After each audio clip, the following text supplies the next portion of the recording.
સૂત્ર અર્થના રહસ્યો. પ્રણામ. બરહેસરની સચ્ચાઈ, મહાપુરુષોના ગુણગાન. અત્યાર સુધી આપણે 38 ઉત્તમ પુરુષોની શોર્ટની અંદર એમની કથાઓ અથવા એમના વિશેની કેટલીક વાતો આપણે સાંભળી. આગળ નામ આવે છે આર્ય રક્ષિત સુરી મહારાજ સાહેબ. વિદ્વાન બ્રાહ્મણ હતા. અભ્યાસ કરીને આવ્યા કાશી વગેરેથી. બહુ જ મોટો ઉત્સવ થયો. ઉત્સવમાં માતા ક્યાંય દેખાઈ નહીં. માતા જૈન ધર્મ પાળતી હતી. બાળક ઘરે આવે છે, માતાને પૂછે છે, કંઈ ખરાબ લાગ્યું છે, કંઈ અધૂરું લાગે છે, આટલી મોટી સિદ્ધિ અચીવ કરીને આવ્યો છો. અને ત્યારે માતા કહે છે કે આ તું જે ભણ્યો એ તને કદાચ દુર્ગતિએ લઈ જાય તો સૌથી પહેલાં દ્રષ્ટિવાદ ભણ.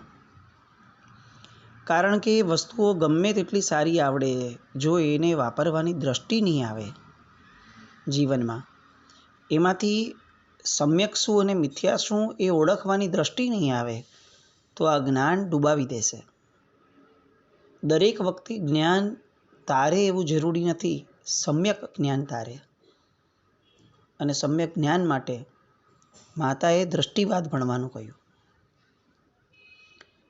બાળક માટે દ્રષ્ટિવાદ ભણવું એટલું મહત્ત્વનું નહોતું જેટલું મહત્ત્વની હતી માતાની ઈચ્છા. અને એટલે તાત્કાલિક એણે કીધું કે ક્યાં મળે. એ સમયે તોસલીપુત્ર આચાર્ય ભગવાન બિરાજમાન હતા. એમની પાસે ગયા, માંગણી કરી. સાહેબે કીધું કે આ ભણવું હોય તો આ તો બધા આગમોની વાતો છે, તમારે દીક્ષા લેવી પડે, યોગોદ્વહન કરવો પડે.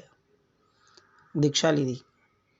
દીક્ષા લઈ અને દ્રષ્ટિવાદ ધાર્યો ગુરુ પાસેથી. એ પછીથી ફર્ધર હજી કેટલીક શીખવાની ઈચ્છા થઈ. મૂળ બ્રાહ્મણ એટલે જ્ઞાનની પીપાસા જબરદસ્ત. વજ્ર સ્વામીજી મહારાજ પાસે ગયા. એમની પાસેથી 9.5 પૂર્વનો અભ્યાસ કર્યો.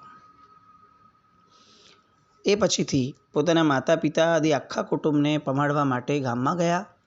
બધાને પમાડ્યા, દીક્ષા અપાવી. આર્ય રક્ષિત સુરી મહારાજ સાહેબના જીવનમાંથી જે સૌથી મહત્ત્વની વાતો આપણને સાંભળવા અને શીખવા મળે છે એ છે એ વાત કે જે આપણે કેટલી સહજતાથી સમજી શકીએ કે એમના ઘરની અંદર પોતે બ્રાહ્મણ હતા, એટલે કે પોતાના પિતા બ્રાહ્મણ ધર્મ પાળતા હતા અને માતા જૈન ધર્મ પાળતા હતા. અને તેમ છતાં ઘરની અંદર કેટલી સુવાદિતતા હતી. કેટલો સરસ મજાનો સંયોગ હતો કે ઘરમાં ક્યાંય કોઈ વસ્તુઓ બે ધર્મ પાળતા વ્યક્તિઓ એકસાથે ઘરમાં રહી શક્યા. આપણે ઈશ્વરને પ્રાર્થના કરીએ કે બે અલગ અલગ માન્યતાવાળા વ્યક્તિઓ જે જૈન શાસનમાં અત્યારે છે એ બધા વ્યક્તિઓ એકસાથે જૈન શાસનમાં રહી શકે. આર્ય રક્ષિત સુરી મહારાજ સાહેબને પ્રાર્થના કરીએ કે આપણી કૃપાથી સંવાદિતતા જે છે શાસનમાં જળવાઈને રહે. આર્ય રક્ષિત સુરી મહારાજ સાહેબનો સૌથી મોટો ગુણ જે આપણા માટે ઉપકારી છે અને જે આજની જનરેશનને સૌથી વધારે જણાવવા જેવો છે એ છે કે સાહેબે જૈન ધર્મના પ્રસૂત જ્ઞાનના દ્રવ્યાનું યોગ, ગણિતાનું યોગ અને ચરણકરણાનું યોગ અને ધર્મકથાનું યોગ, આવા 4 અનુયોગ એના વિભાગ પાડ્યા. આર્ય રક્ષિત સુરી મહારાજ સાહેબ can be considered as the biggest scientist and biggest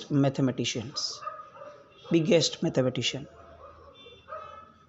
ગણિતની બાબતમાં આપણને જે શૂન્ય વગેરેની વાતો આપણને જે કહેવામાં આવે છે કે આર્યભટ્ટ પાસેથી આપણને જાણવા મળી, આ બાબતની અંદરમાં જે સંપૂર્ણ આખું જ્ઞાન ગણિતનું એ આર્ય રક્ષિત સુરી મહારાજ સાહેબે આપણી સામે છતું કર્યું હતું.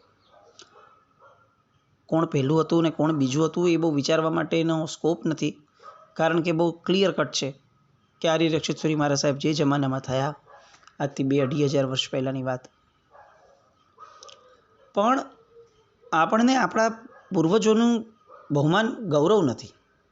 કોને ખબર હશે કે આર્ય રક્ષિત સુરી મહારાજ સાહેબે એ ગણિતજ્ઞ હતા, સૌથી મોટા. એટલે ભરેસરની સચ્ચાઈમાં આવતા મહાપુરુષોને ઉજાગર કરવાનું કારણ આ છે કે આપણી એક ઉત્તમ પરંપરા જો આપણી આવતી પેઢી સુધી પહોંચે તો એ લોકોને પણ ગૌરવ થાય કે અમારા જૈન શાસનના આચાર્ય ભગવંતો એ ફક્ત મોક્ષ માર્ગ માટે જીવ્યા એવું નહીં, સાથે સાથે એમણે આ જગત ઉપર અનન્ય ઉપકાર કર્યો છે. આર્યરક્ષિત સુરી મહારાજ સાહેબ પછીથી આવે છે ચરિત્ર ઉદયન રાજર્ષિનું. વિતભય નગરીના રાજા પોતાના ભાણેજ કેશી એને રાજગાદી આપીને દીક્ષા લઈ લીધી. વિહાર કરતા સમયે અનુક્રમે ફરીથી ત્યાં આવ્યા.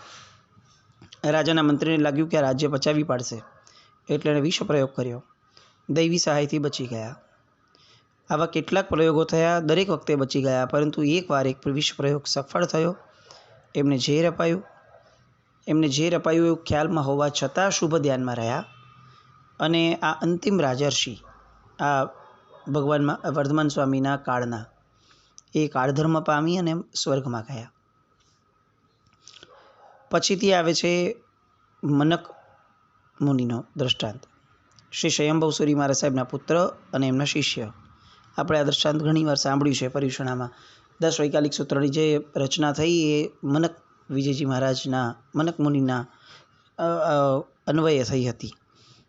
સાધુ ધર્મનું જલ્દીથી જ્ઞાન કરાવવા માટે એમના પિતા મહારાજ સ્વયંભવ સુરી મહારાજ સાહેબે સિદ્ધાંતોમાંથી ઉદ્ધરી અને 10 વૈકાલિક નામનું સૂત્ર બનાવ્યું. આ સૂત્રનો અભ્યાસ 6 માસ સુધી એમણે કર્યો. 6 માસ સુધી ચારિત્ર પાડ્યું અને સ્વર્ગે ગયા. આપણા શાસનના બહુ ઉપકારી કહેવાય મનક મુનિ, કારણ કે અત્યારે સાધુ ભગવંતોને 10 વૈકાલિક સિવાય સાધુ જીવન શરૂ થતું નથી. અને એ આખું 10 વૈકાલિક આ મનક મુનિ પ્રગટ્યા તો રચાયું, નહીં તો આપણને કદાચ આ પ્રાપ્ત પણ ન થયું હોત આટલું સરસ મજાનું પૂર્વનું જ્ઞાન. એટલે પરમ ઉપકારી સાધુ ભગવંતોના પણ આપણા પણ મનક મુનિ. ત્યાર પછીથી નામ આવે છે કાલકાચાર્ય મહારાજનું. શાસ્ત્રોમાં કાલકાચાર્યના ઘણા બધા દૃષ્ટાંતો છે. આ એક જ નામના કેટલાક આચાર્ય ભગવંતો થયા છે. લગભગ મુખ્યપણે કાલકાચાર્યના નામો 3 કે 4 જેવા આવે છે. એમાંથી એક જે આવે છે એ છે તુરીમણ નગરીની અંદરમાં કાલક નામના બ્રાહ્મણ હતા. બેનનું નામ ભદ્રા. ભદ્રાને એક પુત્ર હતો, એનું નામ દત્ત. કાલક એ બ્રાહ્મણે દીક્ષા લીધી, પણ દત્ત જે છે એ મહા ઉદ્ધત થયા, સાતે વ્યસનમાં ચકચૂર થયા. અને એ જ દત્તએ જીતશત્રુ રાજા પાસેથી રાજ્ય એને પડાવી લીધું. રાજ્યનો માલિક થઈને બેસી ગયો. યજ્ઞ શરૂ કર્યો અને યજ્ઞની અંદર અનેક જીવોનો સંહાર થવા લાગ્યો. એકવાર એમના સંસારી મામા કાલકાચાર્ય એ ફરતા ફરતા ત્યાં આવ્યા. દત્તએ યજ્ઞનું ફળ એમને પૂછ્યું. એટલે કાલિકાચાર્યએ કીધું કે આવા હિંસામય યજ્ઞ કરવાથી નરકની પ્રાપ્તિ થશે. દત્તએ પ્રમાણ માંગ્યું કે મને નરકની પ્રાપ્તિ થવાની હોય તો મને તમે પ્રમાણ આપો, એનું સાબિતી આપો. પ્રમાણમાં કાલકાચાર્ય મહારાજે કીધું કે આજથી 7મે દિવસે તારા મુખમાં વિષ્ટા પડશે. આ છે એનું પ્રમાણ. વાત સાચી પડી અને તેને રિયલાઇઝ થયું, પણ ત્યાં સુધીમાં એણે જે ભયંકર મિથ્યા દ્રષ્ટિનું સેવન કર્યું હતું એના કારણે અને જે હિંસાચાર સેવ્યો હતો એના કારણે એ દત્ત મરી અને 7મી નરકે ગયો. કાલકાચાર્ય મહારાજે ફરીથી જીતશત્રુ રાજાને ગાદી પર આવ્યા, એમના ઉપદેશ આપ્યો અને એ જીતશત્રુ રાજાને જૈન ધર્મ અંગીકાર કરાવડાવ્યો. આ એક કાલકાચાર્ય મહારાજનું દૃષ્ટાંત. એ આવે છે બીજા જે કાલકાચાર્ય મહારાજ આ જ નામના છે. એ એમના પિતાનું નામ પ્રજાપાળ હતું ને એ શ્રીપુરના રાજા હતા. એમના ભાણેજ બાલમિત્ર અને ભાનુમિત્ર એના આગ્રહથી તેઓ ભરૂચમાં ચોમાસું રહ્યા. પણ પૂર્વ ધર્મના વૈરી એવા ગંગાધર પુરોહિતે રાજાના કાન ભંભેર્યા અને દિમાગ લગાવી અને ચોમાસામાં અન્ય સ્થાને એમણે કાઢ્યા. એટલે તેઓ ત્યાંથી પ્રતિષ્ઠાનપુર ચોમાસું કરવા ગયા. ત્યાંના રાજા શાલિવાહન એણે એમનો નગર પ્રવેશ મહાન ઉત્સવપૂર્વક કરાવડાવ્યો. પર્યુષણ નજીક હતા એટલે ભાદરવું સ્વાતંત્ર્યના દિવસે ઇન્દ્ર મહોત્સવ થતો હતો. એટલે ઇન્દ્ર મહોત્સવના કારણે એમણે એમ કહ્યું કે આપણે ભાદરવા સુદ પાંચમને આગળ કે પાછળ સંવત્સરીનું આરાધન કરી શકીએ છીએ. ત્યારે કાલિકાચાર્ય મહારાજે કીધું કે વિશિષ્ટ કારણના લીધે ચોથના દિવસે તે આરાધન થઈ શકે છે. ત્યારથી આપણે ત્યાં સંવત્સરી પાંચમની બદલે ચોથની થઈ. શ્રી સિમંદર સ્વામી ભગવાને ઇન્દ્ર આગળ કાલકાચાર્યજીના વખાણ કર્યા હતા કે નિવોદનું સ્વરૂપ કહેવામાં એમના જેવા બીજા કોઈ જ નથી. આ સાંભળી અને ઇન્દ્રને એમ થયું કે હું પરીક્ષા તો લઉં. એટલે એ બ્રાહ્મણનું રૂપ લઈ અને ઇન્દ્ર એમની પાસે આવ્યા. નિગોદનું સ્વરૂપ પૂછ્યું. કાલકાચાર્ય મહારાજે નિગોદનું સ્વરૂપ બતાવ્યું. ઇન્દ્ર પ્રસન્ન થયા અને પ્રસન્ન થઈ સ્વરૂપમાં આવીને કહ્યું કે તમારા વખાણ સ્વયં સિમંદર સ્વામી ભગવાને દેશનાની અંદર કર્યા છે. આવા ઉત્તમ પુરુષ આપણી સંવત્સરી તિથિનો જે આખો પાંચમની ચોથ કરી, એ કેવું પ્રચંડ પુણ્ય લઈને આવ્યા હશે અને કેવા યુગ પ્રધાન હશે કે એમને એ સમયે પોતે આ નગરની રિક્વાયરમેન્ટના કારણે પાંચમની ચોથ કરી અને તેમ છતાં પણ પરમાત્માના શાસનની અંદર ક્યાંય કોઈ નવો વિખવાદ ઊભો ન થયો. આજે તિથિના વિખવાદો જે ભયંકર રીતે પરાકાષ્ઠાએ પહોંચે છે, એ જોઈને ખરેખર એવું લાગે કે આ કાળને અત્યારે કાલકાચાર્યની સખત જરૂર છે. એવા બીજા કાલકાચાર્ય સૂરી મહારાજ કે જેમનું દ્રષ્ટાંત આવે છે. ત્રીજા કાલકાચાર્ય સૂરી મહારાજ સાહેબ જેનું નામ આવે છે, એમના પિતાનું નામ વજ્રસિંહ હતું અને માતાનું નામ સુરસુંદરી હતું. મગધ દેશના રાજા. એમણે ગુણધર સૂરી મહારાજ સાહેબ પાસે દીક્ષા લીધી હતી. એમની બહેનનું નામ સરસ્વતી, એને પણ દીક્ષા લીધી. હવે એકવાર તેઓ ઉજ્જૈની નગરીમાં આવ્યા અને સરસ્વતી સાધ્વીજી પણ ત્યાં આવ્યા હતા. એ બહાર જઈ અને પાછા આવતા હતા ત્યારે ત્યાંના રાજા ગર્દભિલ્લ એમણે અત્યંત રૂપવાન એવા સરસ્વતી સાધ્વીજી ભગવાનને જોયા, એની પર મોહ્યા, એને પકડી લીધા અને રાજમહેલમાં મોકલાવી દીધા. આચાર્ય ભગવાનને આ વાતની ખબર પડી. એમણે સંઘને ખબર મોકલી. સંઘે કીધું કે સાહેબ ગર્દભિલ્લની સામે પડાયું નથી, એ અનેક વિદ્યાનો ધારક છે. સાહેબે અન્ય સંઘોને વાત કરી, આજુબાજુના સંઘોમાં. ત્યાં પણ બધાનું આ છે કે સાહેબ રાજાની સામે કેવી રીતે પડાય, એમાંય આ તો ક્રૂર રાજા છે. અને આવી રીતે અનેક રાજાઓને કર્યું, છતાં પણ કંઈ જ વળ્યું નહીં. અને આ દુરાચારી રાજા પણ માન્યો નહીં. સાહેબે એને પણ ધમકી વગેરે આપ્યું, પણ આ દુરાચારી રાજા માન્યો જ નહીં. એક આચાર્ય શું કરી શકે, આચાર્ય કેવા હોય, એના એક્સ્ટ્રીમ દ્રષ્ટાંતની અંદર આ ગુરુ ભગવંતનું નામ શિખર ઉપર રહેશે. એમણે એક સાધ્વીજની રક્ષા માટે પોતાના વેશને બાજુ પર મૂક્યો અને ત્યાંથી વેશ પરિવર્તન કરી અને ઘોડો લીધો અને પોતે ગયા મ્લેચ્છ દેશોની અંદર. આજે જેને આપણે લગભગ ઈરાન વગેરે કહીએ છીએ, મોગલો જે કહીએ છીએ, એ દેશની અંદર છેક ગયા. ત્યાંના 96 શક રાજાઓ જે છે, એ શક રાજાઓને પ્રતિબોધ પમાડ્યો. પ્રતિબોધ પમાડ્યા પછીથી રાજાઓને એવું લાગ્યું કે આપ આટલા ઉપકારી છો, આપ કહો એ અમે કરીએ. અને ત્યારે કાલકાચાર્ય મહારાજે કીધું કે જો તમે મારાથી પ્રતિબોધ પામ્યા હો તો તમે બધા આવો અમારા દેશની અંદર અને આ ગર્દભિલ્લ રાજાને તમે લોકો હરાવી અને બંદી બનાવો. ત્યાં આ સાધ્વીજી ભગવંત છે, એ સાધ્વીજી ભગવંતના શીલની રક્ષા માટે આપનું આવવું જરૂરી છે. 96 શક રાજાઓ ગર્દભિલ્લ ઉપર ચડાઈ કરી, એમણે હરાવ્યા અને સાધ્વીજી ભગવંતને છોડાવ્યા. એક આચાર્ય હાથમાં શાસ્ત્રથી જ્યારે કામ ન પતે ત્યારે શસ્ત્ર પણ લઈ શકે છે અને કદાચ એ જ આચાર્યપણું છે. આવું આ ઉત્તમ દ્રષ્ટાંત કાલકાચાર્ય મહારાજનું સદીઓના ઇતિહાસમાં કદાચ જવલ્લે જ જોવા મળે એવું આ યુગ પ્રધાન તુલ્ય એવા કાલકાચાર્ય મહારાજનું આ દ્રષ્ટાંત. એ પછીથી નામો આવે છે શાંબ અને પ્રદ્યુમ્ન. બંને કૃષ્ણ મહારાજાના પુત્ર. શામની માતા જાંબુવતી અને પ્રદ્યુમ્નની માતા રૂકમિણી. બાળપણમાં અનેક લીલાઓ કરી, કૌમાર્ય અવસ્થાની અંદર વિવિધ પરાક્રમો બતાવ્યા, વૈરાગ્ય પામ્યા, દીક્ષિત થયા અને આપણને ઇતિહાસ બધો ખ્યાલ છે. બંને જણા એ લોકો શત્રુંજય પર્વત ઉપર મોક્ષે ગયા, શાંબ અને પ્રદ્યુમ્ન. ત્યાર પછી નામ આવે છે મૂળદેવ. રાજકુમાર મૂળદેવ સંગીત આદિ કળામાં નિપુણ હતા, પણ બહુ જુગારની આદત પડેલી હતી. પિતાએ દેશવટો આપ્યો, ઉજ્જૈની નગરીમાં આવીને રહ્યા. સંગીત કળાથી દેવદત્તા નામની ગણિકા અને એના કલાચાર્ય ઉપાધ્યાય વિશ્વભૂતિ એનો એને પરાજય કર્યો. સમય ગયો. દાનને પ્રભાવે તે હાથીઓથી સમૃદ્ધ એવા વિશાળ રાજ્યના સ્વામી થયા.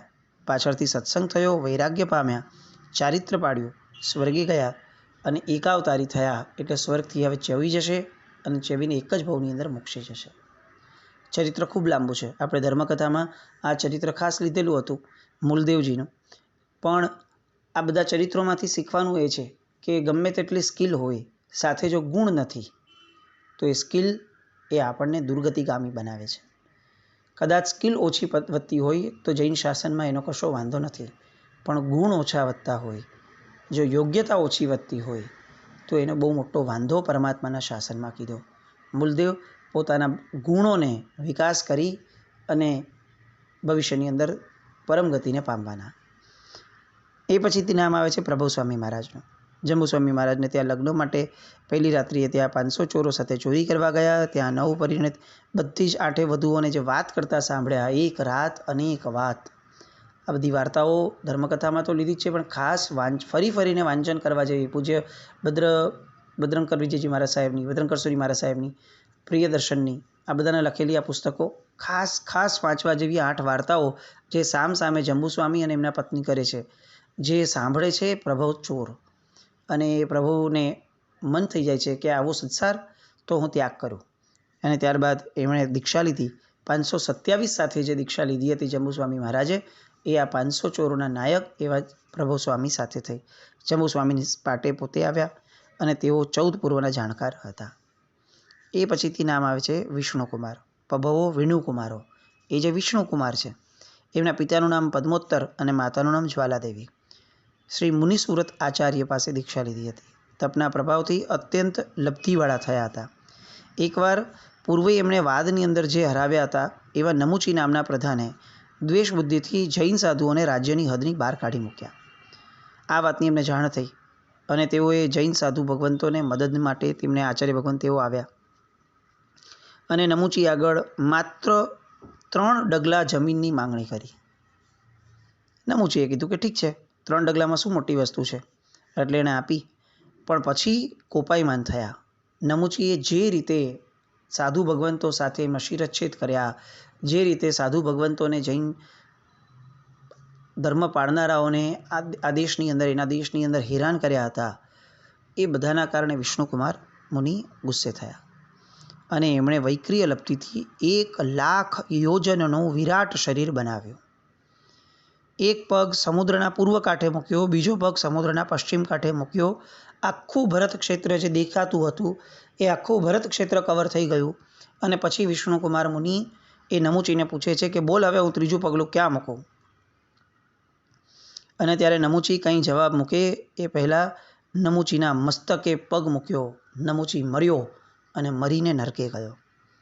પણ આ જે ક્રોધ ઉત્પન્ન થયો હતો વિષ્ણુકુમાર મુનિમાં, એ ક્રોધ કેમે કરીને શાંત નહોતો થતો.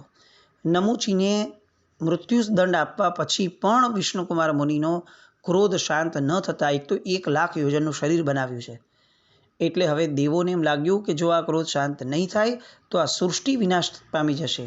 અને એટલે દેવો, ગંધર્વો, કિન્નરો બધા જ ધંધે લાગી ગયા અને બધાએ સંગીત વગાડવાનું શરૂ કર્યું.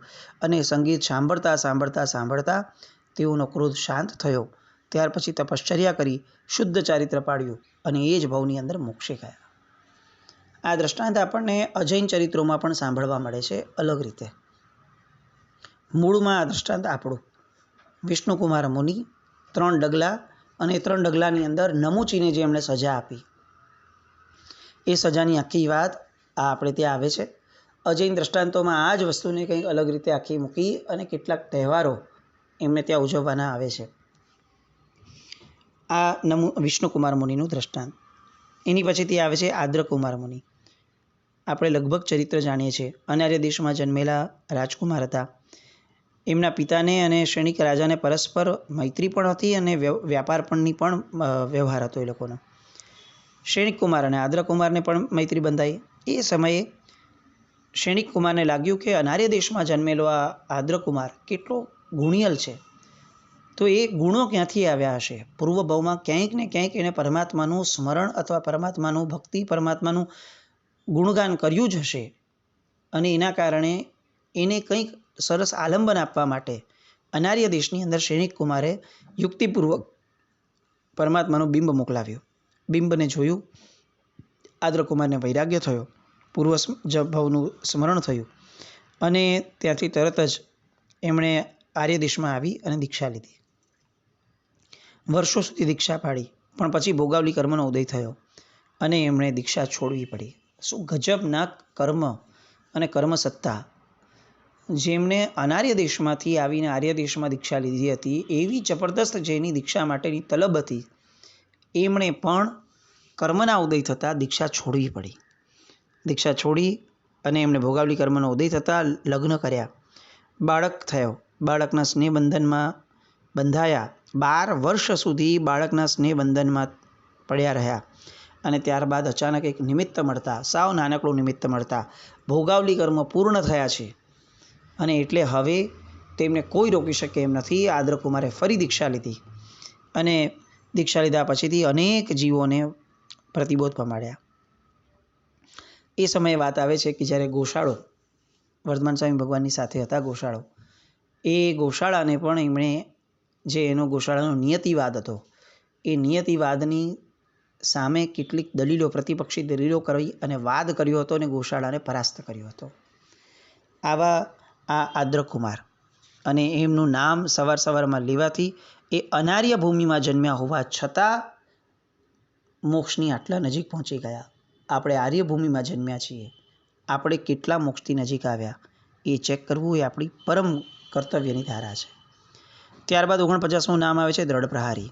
આપણને આ કથા પણ ખ્યાલમાં છે. યજ્ઞદત્ત નામનો બ્રાહ્મણ, એનો પુત્ર કુસંગથી બગડ્યો, દ્રઢ પ્રહારી, અને કાળક્રમે એક પ્રસિદ્ધ ચોર બન્યો. લૂંટ ચલાવતા એકવાર બ્રાહ્મણ, ગાય અને સગર્ભા સ્ત્રી આ બધાની હત્યા કરી અને આ 4 હત્યાઓના કારણે એનું હૃદય દ્રવી ગયું, ગર્ભનું બાળક અને સ્ત્રી બંને. હવે જ્યાં સુધી પૂર્વ પાપની સ્મૃતિ થાય ત્યાં સુધી કાયોત્સક કરવાનો આવો નિર્ણય અને દીક્ષા પછીથી તરત કર્યો. હત્યાવાળું ગામ છે એટલે ધ્યાનમાં હતા, પણ લોકોએ એમને જોયા અને બધા પથ્થર મારવા લાગ્યા, ઘા કર્યા, લોકો સંભળાવવા લાગ્યા. જેવું લોકો સંભળાવે એમને પૂર્વના પાપનું તરત સ્મરણ થાય અને એટલે એ કૌશગમાં જ રહ્યા. અસહ્ય ઉપસર્ગ એમની ઉપર થયો, અસહ્ય કઠોર શબ્દો, એવું નહીં, પથ્થર વગેરેના પણ ઘા થયા. લોકો રોડા મારવા લાગ્યા અને છતાં પણ ધ્યાનમાંથી ચલિત ન થયા અને આ બધા ઉપસર્ગોની અંદરમાં આત્મભાવ એમના મનની અંદર લીન થતાં એમને ત્યાં ને ત્યાં કેવળ જ્ઞાન ઉત્પન્ન થયું હતું. 4 હત્યારા એવા દ્રઢ પ્રહારીને પણ જો આત્મજ્ઞાન લાદે છે તો એ મોક્ષે જઈ શકતા હોય તો આપણે ક્યાં અટકીએ છીએ? આત્મજ્ઞાન પામવાની તલબ આપણામાં કેમ નથી એ આપણે વિચારવું જ રહ્યું. ત્યાર પછી નામ આવે છે શ્રેયાંસકુમાર મુનિનું. શ્રેયાંસકુમારજી બાહુબલીજીના પુત્ર, સોમેશ રાજાના પુત્ર, ઋષભદેવ ભગવાનને 1 વર્ષના ઉપવાસ પછી શેરડીના રસથી જેમને પારણું કરાવ્યું હતું એવા શ્રેયાંસકુમાર. કુરગડુ મુનિ એની પછીનું નામ. એમની પણ કથા લગભગ જાણીતી છે. દંતદત્ત શ્રેષ્ઠના પુત્ર હતા. ધર્મગોસ્વામી મહારાજ સાહેબ નાની ઉંમરમાં દીક્ષિત થયા. ક્ષમાનો ગુણ અદ્ભુત હતો, પણ તપશ્ચર્યાનો ગુણ અંદરમાંથી પ્રગટી શકતો ન હતો. પ્રાતઃકાળમાં ગોચરી લાવ્યા અને વાપરવા બેઠા અને માસક શ્રવણવાળા સાધુ ભગવંતે કીધું કે મેં થૂકવાનું વાસણ માંગ્યું તો તે મને કેમ ના આપ્યું, અને આહાર વાપરવા બેસી ગયા, હવે હું તમારા જ પાત્રમાં થૂકીશ, એમ કરીને એમણે થૂક્યા. અને કુરગડ મુનિને એમનાથી જરા પણ ગુસ્સો ન થયો, ઉલટું હાથ જોડીને બોલ્યા કે મહાત્મન, માફ કરો, હું બાળક છું, ભૂલી ગયો, પણ મારા ધન્ય ભાગ્ય છે કે આપણા તપસ્વીના બડકો મારા ભોજનમાં પડ્યો, આ તો ઘી સમાન છે. અને એમ કરી અને એમણે તપસ્વી અને તપશ્ચર્યા ધર્મ એના પ્રત્યે એવો સદભાવ કેળવ્યો. પોતાની નિમ્ન કક્ષા તપસ્યા વિનાની એ એમને ખટકી અને આ બધાના કારણે કર્મ ઉપર નજર ગઈ. કર્મમાંથી નજર ફેરવતા ચિંતન કરતાં પોતાનો આત્મા એમને લાદ્યો. મૂળમાં મારો આત્મા અશુદ્ધ છે એટલે આ કર્મ મારી ઉપર આવી રીતે જોર કરી રહ્યા છે, પણ હું આત્માને જ શુદ્ધ બનાવું.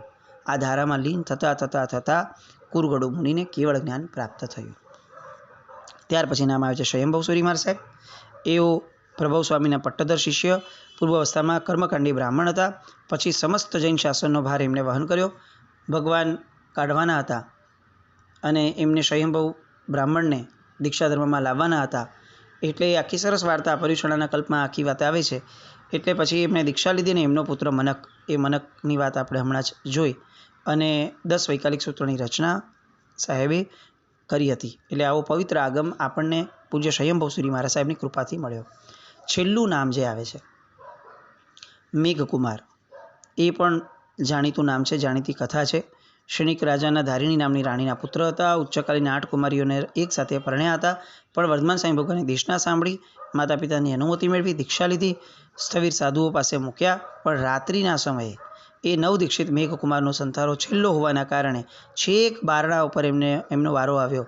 રાત્રે માતૃ કરવા જતા મહાત્માઓ એમની અવરજવરથી એમના પગ અડવાથી સંથારા વગેરેમાં ધૂળો પડી અને એમને આ આખી રાત ઊંઘ આવી નહીં. એટલે વિચાર્યું કે આ બધી વસ્તુઓ કાલે હું ભગવાનને પાછી સોંપી અને પછી હું જઈશ.